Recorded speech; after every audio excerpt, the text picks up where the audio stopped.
യേശുക്രിസ്തുവിൽ ഏറ്റവും സ്നേഹം നിറഞ്ഞ സഹോദരങ്ങളെ, ക്രിസ്തുമസ് കഴിഞ്ഞു വരുന്ന രണ്ടാമത്തെ ഞായറാഴ്ച നാം കർത്താവിൻ്റെ ദൈവദർശന തിരുനാൾ ആഘോഷിക്കുന്നു. ദൈവം യേശുക്രിസ്തുവിൽ വെളിപ്പെടുത്തപ്പെട്ടത് ഒരു പ്രത്യേക ജനതയ്ക്ക് മാത്രമല്ല, ലോകത്തിലെ എല്ലാ ജനതകൾക്കും ആണെന്ന സത്യമാണ് ഈ തിരുനാൾ നമ്മെ ഓർമ്മിപ്പിക്കുന്നത്. കിഴക്കു നിന്നുള്ള ജ്ഞാനികൾ ഒരു നക്ഷത്രത്തെ പിന്തുടർന്ന് യേശുവിനെ തേടി പുറപ്പെടുന്നു.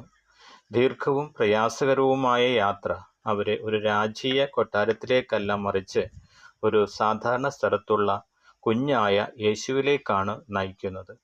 അവിടെ അവർ വിശ്വാസത്തോടെ കുമ്പിട്ട് ആരാധിക്കുകയും തങ്ങൾക്ക് ഏറ്റവും വിലപ്പെട്ടതായ സ്വർണവും കുന്തിരിക്കവും മീറയും അർപ്പിക്കുകയും ചെയ്യുന്നു.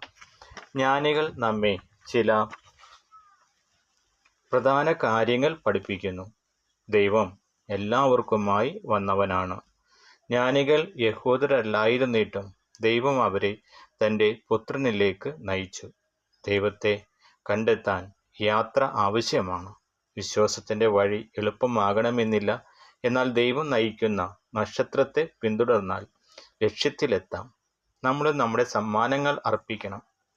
ഇന്ന് ദൈവം നമ്മിൽ നിന്ന് സ്വർണമോ കുന്തിരിക്കമോ മീറയോ അല്ല ചോദിക്കുന്നത്, മറിച്ച് നമ്മുടെ ഹൃദയം, സമയം, സ്നേഹം, വിശ്വാസം എന്നിവയാണ്.